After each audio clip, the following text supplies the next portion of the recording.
మంచిది. మరి ఈరోజు మన ఆత్మీయ జీవితాలకు ఉపయోగపడే ఒక అద్భుతమైన సందర్భాన్ని మీ అందరికీ తెలియజేయాలని నేను ఆశపడుతున్నాను. ఈరోజు మనము నేర్చుకునే ఆ అంశము, ఆ టాపిక్ ఏంటి అన్నప్పుడు,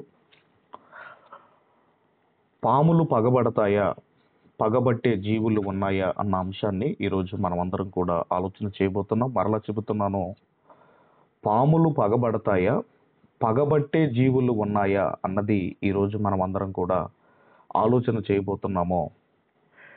మరి పూర్వపు దినాలలో, ఓల్డెన్ డేస్లో సినిమాల్లో కావచ్చు, పాములు పగబట్టడం మరి చూపించారు, మనందరికీ తెలుసు. యాక్చువల్గా పాములు పగబడతాయా అన్నప్పుడు జువాలజీ చదువుకున్నవారు, సైంటిస్టులు వీళ్ళు ఏం చెబుతున్నారు అన్నప్పుడు, పాములు పగబట్టవు, పాములు పగబట్టవు అని వాళ్ళు చెబుతున్నారు. ఎందుకంటేనండి, వాటికి ఒక్కసారి వెళ్ళిన దారి మరలా ఆ దారి గుండే నేను వెళ్ళిపోవాలి అన్న ఆలోచన, ఆ జ్ఞాపక శక్తి పాముకు ఉండదటండి. పాముకు ఉండదట. అక్కడ వరకు ఎందుకు? ఆదివారం చెప్పిన వాక్యం, పోయిన ఆదివారం చెప్పిన వాక్యం ఏంటండి అని ఒకవేళ మన సంఘస్థుల్ని అడిగితే జ్ఞాపకం ఉండదు. మరి అలాంటిది ఒక మార్గము గుండా వెళ్ళిన పాము అదే మార్గము గుండా మరలా తిరిగి రాదటండి. ఆ జ్ఞాపక శక్తి దానికి లేదు అని ఇదిగోనండి ఈ జువాలజీ చదివిన వారు, ఈ సైంటిస్టులు చెబుతున్నారు. సుమారుగా ఒక 100 జాతుల పాములు ఉంటే అందులో సుమారుగా ఒక 4-5 జాతులు మాత్రమే విషపూరితమైన పాములు ఉన్నాయి. అందులో ఒకటి నాగుపాము కావచ్చు, కట్లపాము కావచ్చు, రక్తపింజరి కావచ్చు, త్రాచుపాము కావచ్చు, కొన్ని సముద్రాల్లో నివసించే పాములు కావచ్చు. అయితే మరి ఈ పాములు అక్కడక్కడ మనం చూస్తూ ఉంటాం, అడవుల్లో కావచ్చు, ఆ తర్వాత పొలాలలో కావచ్చు, ఆయా ప్రాంతాల్లో ఆ పాములు అనేటివి మనం చూస్తూనే ఉంటాము. మా క్యాంపులో కూడా అనేకమైన పాములు అండి, చాలా పాములు, పెద్ద పెద్ద పాములు. మా క్యాంపులో కూడా అనేకమైన పాములు. మరి కొన్ని సంవత్సరాల క్రితం అండి, కొన్ని అంటే ఒక 1 year, ఒక 2 years బ్యాక్ మా చర్చి ముందు నుంచే పెద్ద కొండశిలువ పాము పోయింది. అంటే ఇవి అడవులలో కావచ్చు, ఆ తర్వాత పొలాలలో కావచ్చు, అక్కడక్కడ ఇవి నివసించటం అన్నది మనందరికీ తెలుసు. అలాగే మరొక విషయం ఏంటంటే, పాములకు పరిధి ఉంది, బార్డర్ ఉంటాయటండి పాములకు కూడా. ఆ పరిధి దాటి, ఆ ఎడ్జ్ దాటి అవి బయటికి పోవటండి. వాటికి కూడా ఇదిగోనండి పరిధి ఉంది, వాటికి కూడా పరిధి ఉంది. మనిషికి పాముకు కొన్ని పోలికలు మనం ఆలోచన చేయగలిగితే, పాము మన్ను నాకుతుంది, అలాగే చిన్నప్పుడు పిల్లలు కూడా మట్టి తింటారు. అలాగే ఇంకా మనం ఆలోచన చేయగలిగితే, ఇదిగోనండి ఒకవేళ మనము 2 మాటలు మాట్లాడామనుకోండి, అప్పుడు ఇదిగో 2 తలకాయల పాము అండి అని మాట్లాడతారు. అలాగే పగను గురించి కూడా చెప్పేటప్పుడు ఏమంటారంటే, ఇదిగోనండి పాము పగ అంటారు కానీ కోతి పగ అనరు. ఇలా చెప్పుకుంటూ మనం వెళ్ళగలిగితేనండి, ఇదిగో మనిషి మెదడేమో 1350 గ్రాముల మెదడు మనిషికుంటే, పాముకు మాత్రము కేవలము 5 గ్రాముల మెదడు మాత్రమే ఉంటుంది. 5 గ్రాముల మెదడు మాత్రమే ఉంటుంది.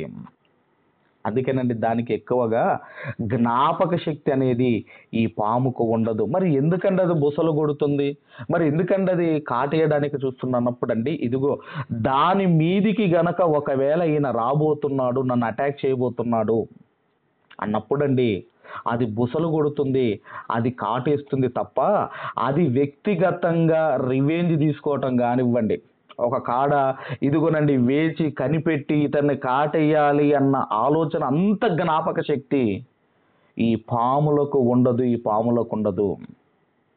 ఒకరోజు మనం ఆలోచన చేయగలిగితే, ఒకరోజు ఒక ఊరిలో ఒక బావి ఉండేదట. ఆ ఊరి వాళ్ళందరూ కూడా ఆ బావి నీళ్లు తాగే బతికేవాళ్ళు. అయితే అక్కడికి ఒక పాము రావటము, ఈ బావి దగ్గరికి వెళ్ళిన వాళ్ళందరినీ కూడా బుసలు పెట్టియటము, భయపెట్టియటం, బుసలు పెట్టటం, భయపెట్టియటం, తద్వారా ఆ గ్రామములో ఉన్న వాళ్ళు నీళ్లు దొరకక అల్లాడిపోయేవారు. ఎందుకంటే చేదుకోవాలి కదా, చేదుకోవాలంటే ఇది బుసలు కొడుతుంది, ఇది ఎక్కడ కాటేస్తుంది అన్న భయంతో బావి దగ్గరికి వెళ్ళేవాళ్ళు కాదటండి. అక్కడికి ఒకరోజు ఒక ఒక ముని వచ్చాడట ఆ ఊరుకు, ఆ గ్రామాన్ని దర్శించడానికి వచ్చినప్పుడు, మీ సమస్యలు ఏమైనా ఉన్నాయా చెప్పుకోండి అన్నప్పుడు, అయ్యా మా ఊరికి ఒకే బావి ఉంది, మా ఊరికి ఒకే బావి ఉంది, ఆ బావి నీళ్లు తాగే మేము బ్రతకాలి, మరి ఆ బావి దగ్గరికి వెళితే ఇదిగో ఈ ఒక పాము బుసలు కొట్టి మమ్మల్ని భయపెట్టిస్తుంది, మేమందరం పరుగులు తీస్తున్నాము, కాబట్టి ఏదన్నా ఒక సొల్యూషన్ చెప్పండి అయ్యా మీరే అని చెప్పినప్పుడండి, అక్కడి నుంచి ఆయన ఏం చేశాడంటే ఆ బావి దగ్గరికి వెళ్ళాడు. ఆ బావి దగ్గరికి వెళ్ళాడు. అప్పుడు ఆ బావి దగ్గరికి వెళ్ళి ఆ పాముతో మాట్లాడుతున్నాడు. ఏమే నువ్వు ఆ నీళ్లు చేదుకోవడానికి వచ్చిన వాళ్ళను బుసలు కొడుతున్నావట, అది తప్పు కదా, నువ్వు అలా చేయకూడదు కదా, మరి వాళ్ళు నీళ్లు తాగాలి కదా, మరి ఎలా నువ్వు అలా చేయకు అని చెప్పి, సరే మునిగారు అని చెప్పి ఆ పాము కూడా ఇక ఆ రోజు నుంచి అండి, ఇక వాళ్ళు భయంతోనే వచ్చారు, నీళ్లు చేదుకుంటున్నారు, కానీ పాము ఏమి అనటం లేదు, పాము ఏమి అనటం లేదు. ఇలా కొంతకాలానికి ఏం జరిగిందంటే, ఒక ఆమె ఏం చేసిందంటే ఆ చేతాడు, చిన్న చేతాడు పట్టుకొని వచ్చిందండి, బావిలో నీళ్ళు అందటం లేదు. చిన్న చేతాడు పట్టుకొని వచ్చి బావిలో నీళ్ళు అందటం లేదు.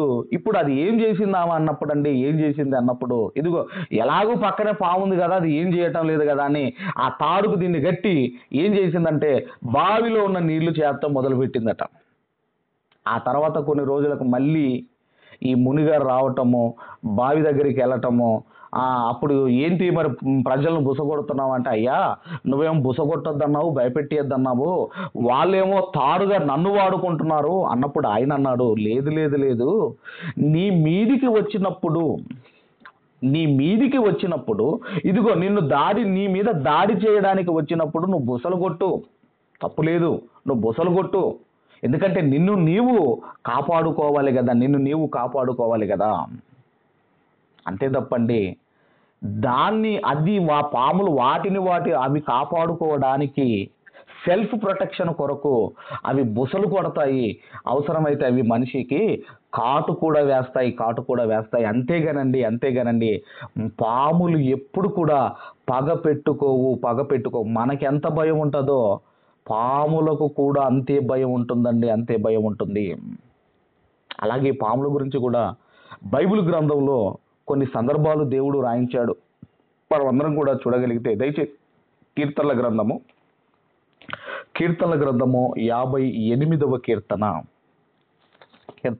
దయచేసి 58వ కీర్తన 5వ వచనాన్ని మనం అందరం కూడా చదువుకుందాం. 58వ కీర్తన 5వ వచనములో, మాంత్రికులు ఎంత నేర్పుగా మంత్రించిననో వారి స్వరము తనకు విడబడకుండునట్లు చెవి మూసుకొనున్నట్టి చెవిటి పాము వలె వారున్నారు. చెవి మూసుకొనున్నట్టి చెవిటి పాము వలె వారున్నారు.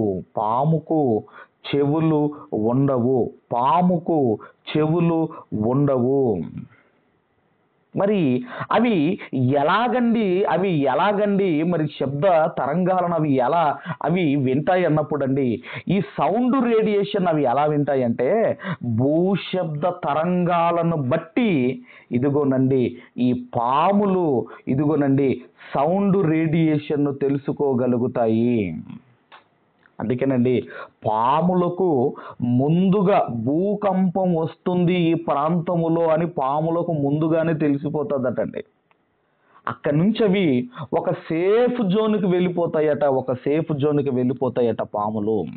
అంత జ్ఞానము పాములకు ఉందండి. మరొక విషయం మీ అందరికీ తెలుసు, ప్రారంభములో పాములకు కాళ్ళు ఉండేటివటండి. ప్రారంభములో ఆ మధ్యకాలంలో భద్రాచలం ప్రాంతంలో అనుకుంటా ఒక బల్లి ఏ విధంగా అయితే ఉంటుందో పాముకు కూడా 4 కాళ్ళు ఉన్నాయండి. పాముకు కూడా 4 కాళ్ళు ఉన్నాయి. అంటే ప్రారంభంలో పాముకు కాళ్ళు ఉండేటివట. మన బైబిల్లో కూడా ఉంది, మీ అందరికీ తెలుసు కదండి. ఆది కాండంలో కూడా ప్రారంభంలో మరి మనం చూడగలిగితేనంటే అది ఎప్పుడైతే మరి అవ్వ దగ్గరికి వచ్చి అది ఎప్పుడైతే అది మోసం చేస్తుందో అప్పుడు దేవుడు దానికి పెట్టిన శాపం అంతా కూడా మనందరికీ తెలుసు. నీవు కడుపుతో ప్రాకుచు నీ బ్రతుకు దినములన్నీ నీవు మన్ను తిందు అని ఆది కాండంలో 3వ అధ్యాయం 14వ వచనంలో మనందరికీ తెలుసు. అంటే అప్పటి వరకు కాళ్ళు ఉండేటివని దేవుడు కాళ్ళు తీసేసాడని ఇదిగోనండి అప్పటి నుంచి అవి ఇదిగోనండి కడుపుతో ప్రాకుచు నీ బ్రతుకు దినములన్నీ మన్ను తిందువు. అలాగే మరొక విషయం ఏంటంటే పాములకు వాసన పసిగడతాయటండి. పాములు వాసన పసిగడతాయట. ఎందుకు వాసన పసిగడతాయి అన్నప్పుడు 2 కారణాలు. ఒకటి, ఆహారము వెతకడానికి, ఆహారము సంపాదించుకోవడానికి.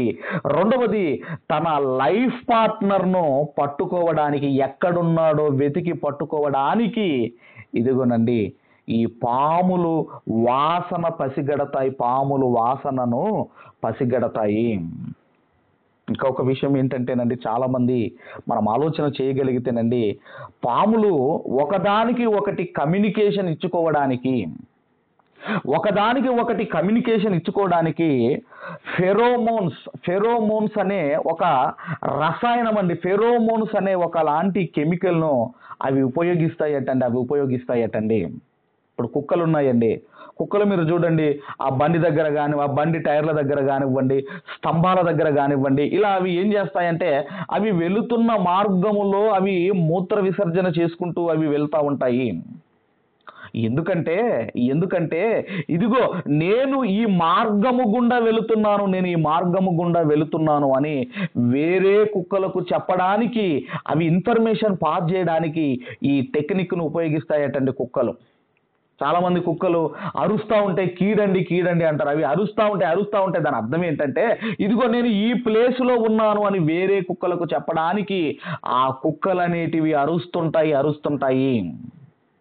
అరుస్తుంటాయి. పూర్వకాలంలో ఈ సెల్ ఫోన్లు లేనప్పుడు అల్లంత దూరాన ఉన్న వ్యక్తిని మనం ఎలా పిలిచేవారం? గట్టిగా పిలిచేవారం మనం. అలాగే కుక్కలు కూడా నేను ఈ ప్రాంతములో ఉన్నాను అని చెప్పడానికి అది అరిసి సిగ్నల్ పంపిస్తుందట. అలాగే ఈ పాములు కూడా ఒకదానికి ఒకటి కమ్యూనికేషన్ చేసుకోవడానికి ఫెరోమోన్స్ అనే ఒకలాంటి ద్రవం, ఇదిగోనండి ఆ రసాయనము అవి రిలీజ్ చేస్తాయట. అందుకే పామును చంపిన దగ్గర కూడా ఈ రసాయనాన్ని అవి రిలీజ్ చేస్తాయట. పామును చంపిన దగ్గర ఈ రసాయనాన్ని అవి రిలీజ్ చేస్తాయట. ఎందుకంటే మిగతా పాములకు ఇదిగో మీరు ఈ ప్రాంతంలోనికి వెళ్ళారనుకోండి, మిగతా అవి అక్కడికి వెళితే మీకు కూడా ప్రమాదం పొంచి ఉన్నదని వేరే పాములకు చెప్పడానికి ఈ ఫెరోమోన్స్ అనే ఈ యొక్క రసాయనాన్ని అవి రిలీజ్ చేస్తాయట. వాటికి కూడా ఉన్నదండి టెక్నిక్. అలాగే ఆదికాండంలో మనం అందరం కూడా చూడగలిగితే, మరొక విషయాన్ని కూడా చూడగలిగితే, ఆదికాండం 3వ అధ్యాయము 1వ వచనములో దేవుడైన యెహోవా చేసిన సమస్త జంతువులలో సర్పము యుక్తిగలదై ఉండెను. యుక్తిగలదంటే తెలివిగలిగినది.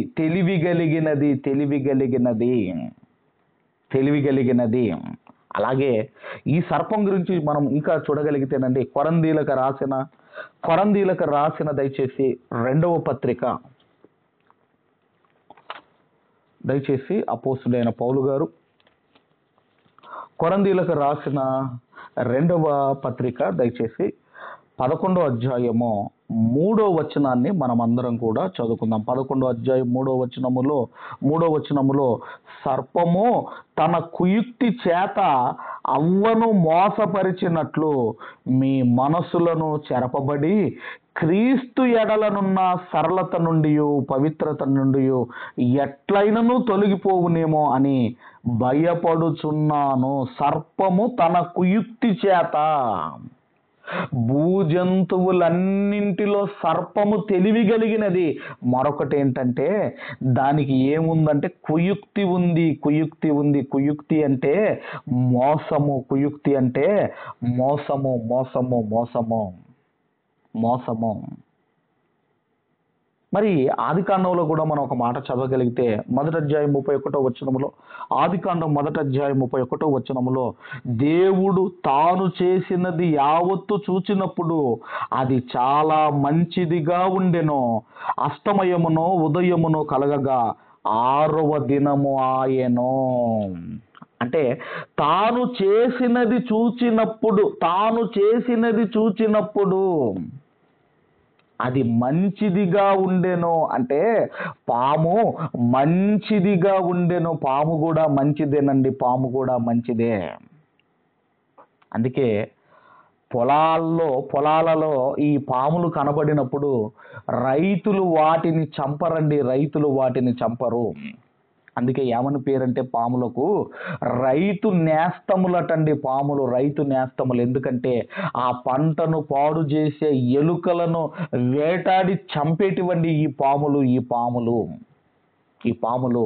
అందుకే పాము బయట కనబడితేనేమో భయపడతారు, గుడిలో కనపడితేనేమో దానికి మొక్కుతారు దానికి. కాబట్టి ఈ పంటను పాడు చేసే ఇదిగో ఈ ఎలకలను పట్టి చంపి తినేటివండి ఈ పాములు. అందుకే దేవుడు తాను చేసినది చూసినప్పుడు అటండి, యావత్ చూసినప్పుడు అది మంచిగా ఉండెను. పాము కూడా మంచిదే. యేసుక్రీస్తు వారు కూడా చెబుతూ మరి ఎలా ఉండమంటున్నాడో ఒక్కసారి ఆ మాట కూడా మనం చూడగలిగితే మత్తయి సువార్త, దయచేసి మత్తయి సువార్త 10వ అధ్యాయము, మత్తయి సువార్త 10వ అధ్యాయము, దయచేసి 16వ వచనాన్ని మనం అందరం కూడా చదువుకుందాం. 10వ అధ్యాయం 16వ వచనం, ఇదిగో తోడేళ్ల మధ్యకు గొర్రెలను పంపినట్టుగా నేను మిమ్ములను పంపుచున్నాను గనుక. అంటే మనము ఎవరి మధ్య బతుకుతున్నాం అంటున్నాడు? తోడేళ్ల మధ్యకు గొర్రెలను పంపినట్టుగా నేను మిమ్మును పంపుచున్నాను గనుక. ఈ రోజండి ఎక్కడికి వచ్చేసారంటే డైరెక్ట్గా చర్చిలోనికి వచ్చి దాడి చేస్తున్నారు. డైరెక్ట్గా చర్చిలోనికి వచ్చి నీకు ఆధార్ కార్డు ఉందా, నీకు ఆ సర్టిఫికేట్ ఉందా, నీకు ఈ సర్టిఫికేట్ ఉందా అంటే ఎలాంటి రోజులు వచ్చాయో మీరు ఆలోచించండి. అందుకే అంటున్నాడు, తోడేళ్ల మధ్య గొర్రెలను పంపినట్టుగా నేను మిమ్మల్ని పంపుతున్నాను గనుక ఇదిగో పాముల వలె వివేకులను, పావురముల వలె నిష్కపటులనయ్యుండుడి. పాముల వలె వివేకులను. పాము అండి, అది దానికి ఎంత వివేకం ఉందంటే అది కాటు వేసిందా అంత ఈజీగా మిస్ కాదండి. అంత ఈజీగా ఎక్కడ కొట్టాలో అక్కడ కొడతాదండి పాము. అంటే వాటిలో ఏమున్నాయి అంటున్నాడంటే వాటిలో వివేకం ఉంది. పాముల వలె వివేకము కలిగి ఉండండి. అందుకే పెద్దలు కూడా అన్న మాట ఏంటంటే 10 మందిలో పాము చావదండి అంటారు. ఇదిగో ఈ తోడేళ్ల మధ్యకు మీరు వెళుతున్నారు. ఒక 10 మందిలో పాము ఏ విధంగా అయితే తప్పించుకుంటుందో అలాగే తోడేళ్ల మధ్యకు గొర్రెలా వెళుతున్న మీకు కూడా తప్పించుకోవాలి అంటే మీకు కూడా అవసరమైనది ఏంటంటే వివేకం ఉండాలి అంటున్నాడు. ఆ తెలివి ఇదిగోనండి పాము దగ్గర ఉందండి. ఇలాంటి ప్రమాదాల్లో తెలివిగా తప్పించుకునే ఆ జ్ఞానము పాము దగ్గర ఉంది. దాన్ని చూడండి, ఆ వివేకాన్ని మీరు నేర్చుకోండి అని యేసుప్రభుల వారు కూడా, ప్రభు అయిన యేసుక్రీస్తు వారు కూడా చెబుతున్నారు. అలాగే ఇంకా దీని గురించి మాట్లాడగలిగితే దయచేసి రోమీలకు రాసిన పత్రిక 3వ అధ్యాయము, అపోస్తుడైన పౌలు గారు రోమీలకు రాసిన పత్రిక 3వ అధ్యాయము 13వ వచనాన్ని కూడా దయచేసి మనం చదువుకుందాము. వారి గొంతుక తెరచిన సమాధి, తమ నాలుకతో మోసము చేయుదురు, వారి పెదవుల క్రింద సర్ప విషయమున్నది. అంటే మనం చూడగలిగితేనండి ఇది ఎందుకు చెబుతున్నాడు ఈ మాట అన్నప్పుడు, నాలుకతో బాధ పెట్టేవారు, నాలుకతో ఇదిగో హింసించేవారు, మాటలతో బాధ పెట్టేవారు, మాటలతో హింసించేవారు, ఇదిగో అలాంటి వారి గురించి చెబుతూ అంటున్నాడు, వారి వారి యొక్క ఇదిగోనండి పెదవుల క్రింద సర్ప విషం ఉన్నది అంటున్నాడు. అందుకే ఏమంటారండి, పాముకు ఎంత పోసినా, పాముకి ఎన్ని పాలు పోసినా విషమే పెరుగుతుంది అంటారు, విషమే పెరుగుతుంది అంటారు. మనిషికి ఇదిగోనండి పాముకు తలలో ఉంటే, తేలుకు తోకలో ఉంటే మనిషికి నిలువెల్ల విషం అండి అని మాట్లాడతారు, మనిషికి నిలువెల్ల విషం అండి అని మాట్లాడతారు. మనము ఎంత పరిశుద్ధముగా ఉన్నామో మన నోరు తెలియజేస్తుందండి, మన నోరు తెలియజేస్తుంది. కాబట్టి మనం ఆలోచన చేయగలిగితే ఇవన్నీ విన్న తర్వాత మనకేం జ్ఞాపకం రావాలి అన్నప్పుడు పాములు పగబట్టవు, పాములు పగబట్టవు, పాములు పగబట్టవు. అంత జ్ఞానము, అంత జ్ఞాపక శక్తి పాములకు లేదు. ఎందుకంటే వాటికున్న మెదడు కేవలము 5 గ్రాముల మెదడు మాత్రమే ఉంటుంది, 5 గ్రాముల మెదడు మాత్రమే ఉంటుంది. అవి రివెంజ్ తీసుకోవు, అవి ఒక దగ్గర వేచి ఉండి, ఒక దగ్గర వేచి ఉండి అది వాంటెడ్లీ పాములు దాడి చెయ్యవు. సెల్ఫ్ ప్రొటెక్షన్ కొరకు అవి బుసలు కొడతాయి. వాటికి ఏదైనా ప్రమాదం ఉందని అనిపించినప్పుడు అవి కాటు వేస్తాయి. మరి ఇవన్నీ మనం విన్న తర్వాత ఇదిగోనండి పాములు పగబట్టవు అని మనకు అర్థం కావాలి. మరి ఇప్పుడు పగబట్టే జీవులు ఉన్నాయా అంటే పగబట్టే జీవులు ఉన్నాయి. ఇక ఏంటండి పగబట్టే జీవులు అన్నప్పుడు ఇక జాగ్రత్తగా పగబట్టే జీవులను మీకు చూపిస్తున్నాను. చాలా జాగ్రత్తగా మీరు చూడగలిగితే ముందుగా ఆదికాండము 4వ అధ్యాయము 5వ వచనాన్ని మనం అందరం కూడా చదువుకుందాం. 5 నుంచి మనం చదువుకుందాం. ఆదికాండం 4వ అధ్యాయం 5వ వచనం నుంచి చదువుకుందాము. కయ్యూనును అతని అర్పణను ఆయన లక్ష్య పెట్టలేదు కాబట్టి కయ్యూను మిక్కిలి కోపము వచ్చి అతడు తన ముఖము చిన్నబుచ్చుకొనగా. ఎందుకు కయ్యూనుకు కోపం వచ్చింది? కయ్యూనుకు ఎందుకండి కోపం వచ్చింది అన్నప్పుడండి, దేవుడేమో ఇదిగో హేబేలు అర్పణను ఇష్టపడ్డాడు, కయ్యూను అర్పణను ఆయన స్వీకరించలేదు. ప్రారంభంలో గొడవ దేని గురించి అంటే అర్పణల గురించి ప్రారంభంలో గొడవ ప్రారంభమైంది. అందుకే ఎఫెసీ పత్రికలో మనం చదువుకున్నాం, ఒకవేళ నీకు కోపం వచ్చిందా అది సూర్యుడు అస్తమించే వరకు ఇదిగో నా కోపము నీలో కూడా ఉండకూడదు, నీ కోపము కూడా అస్తమించాలి అన్నాడు. సూర్యుడు అస్తమించే టయానికి నీ కోపము కూడా అస్తమించాలి. ఎందుకంటే లేదంటే నీ క్యారెక్టర్ మారిపోతుంది అని దేవుడు చెప్పాడు. ఇక్కడ కూడా మిక్కిలి కోపం వచ్చి అతడు తన ముఖమును చిన్నబుచ్చుకొనగా. ఆ తర్వాత ఏం జరిగిందో మనందరికీ తెలుసు.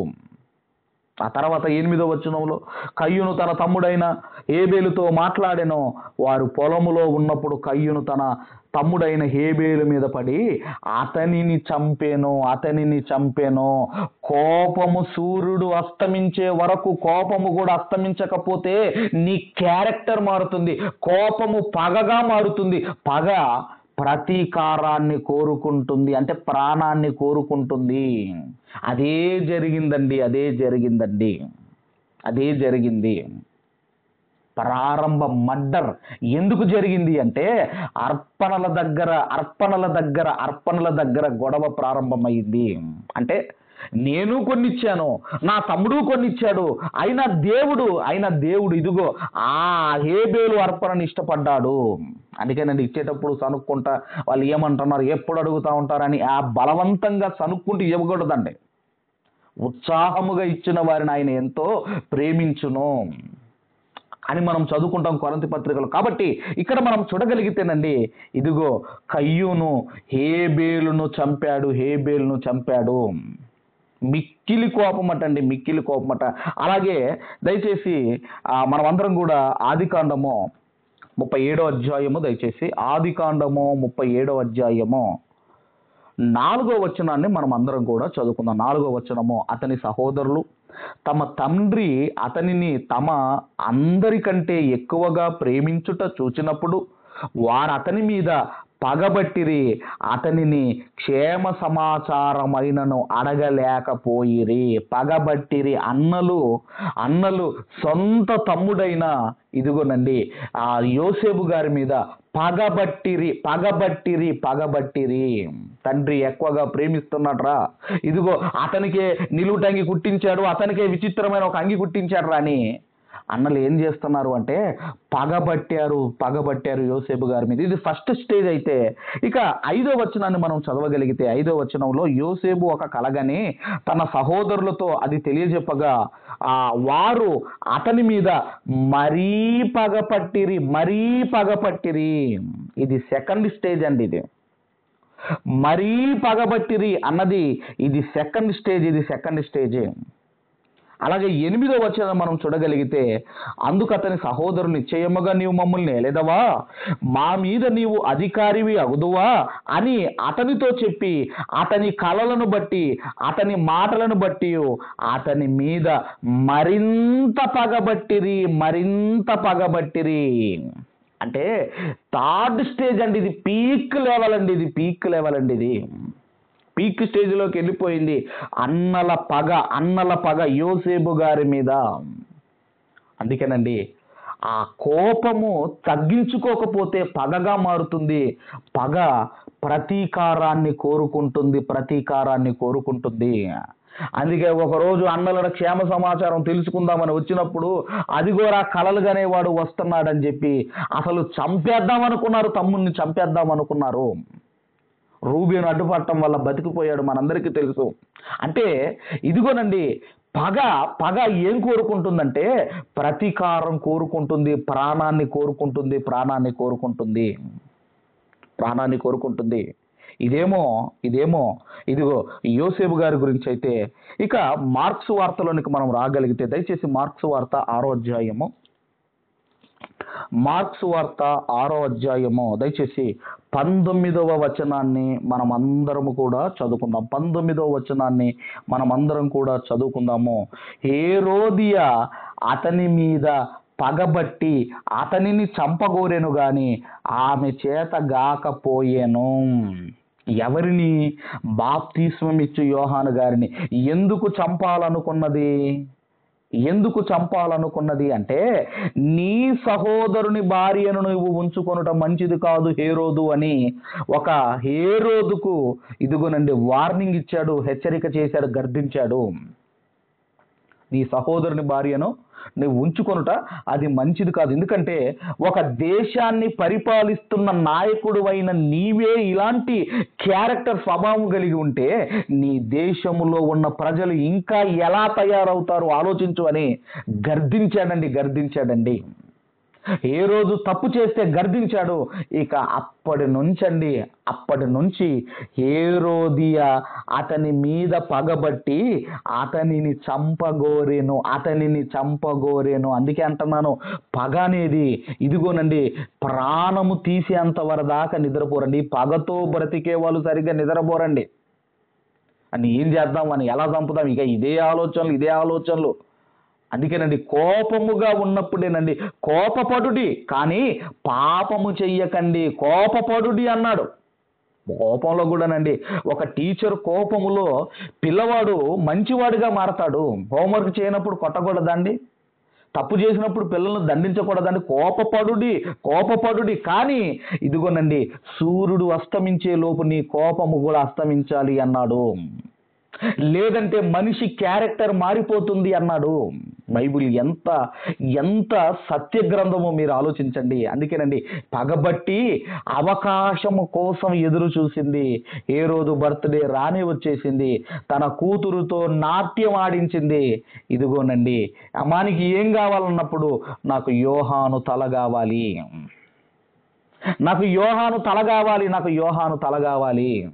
అందుకే అన్నారు కదండి, తల్లి ఎట్టిదగునో కూతురు అట్టిదే అగును.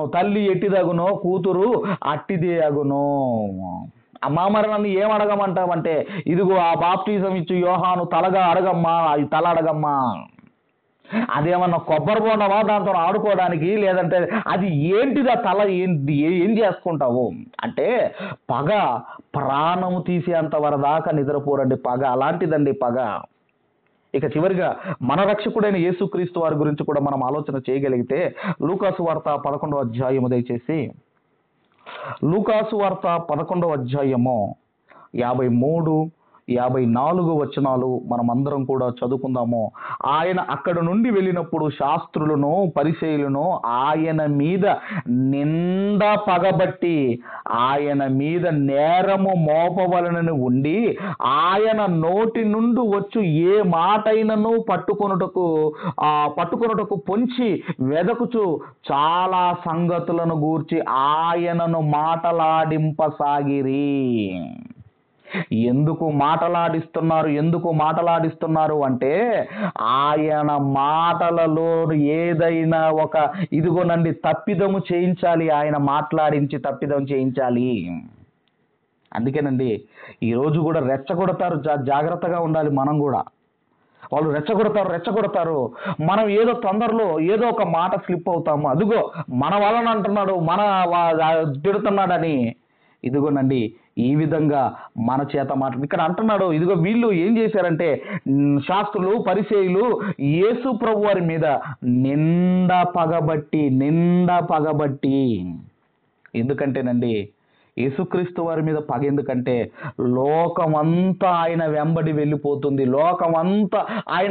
వెళ్ళిపోతుంది. మనల్ని పట్టించుకునే నాదుడే లేడు కాబట్టి ఈయనను ఎలాగైనా చంపాలి. కోపము, పగ, ఆ తర్వాత యేసు ప్రభు వారిని చంపాలనుకున్నారు. చంపేశారు. అతి భయంకరంగా చంపేశారు. పోనీ బతుకున్నప్పుడు పగబట్టారు, చనిపోయిన తర్వాత ఏమైనా విడిచిపెట్టారా అంటేనండి, చనిపోయిన తర్వాత కూడానండి యేసుక్రీస్తు వారి మీదన్న కోపముతో, పగతో ఆ పిలాతు దగ్గరికి వెళ్ళిపోయి, ఆ వంచకుడు 3వ దినమున లేస్తానన్నాడు, మీరు ఈ సమాధికి, ఈ రాతికి మీరు ముద్ర వెయ్యండి, ఒక సీలు వెయ్యండి. అదేంటండి, చనిపోయిన తర్వాత కూడా పగ ఉంటుందండి. చనిపోయిన తర్వాత కూడా మన ఈ మధ్యనే ఆ సోషల్ మీడియాలో ఒక వీడియో కనిపించిందండి. అప్పిచ్చాడట ఆయన, ఒక వ్యక్తికి అప్పిచ్చాడట. ఆ వ్యక్తి చనిపోయాడు, తీసుకున్న వ్యక్తి చనిపోయాడు.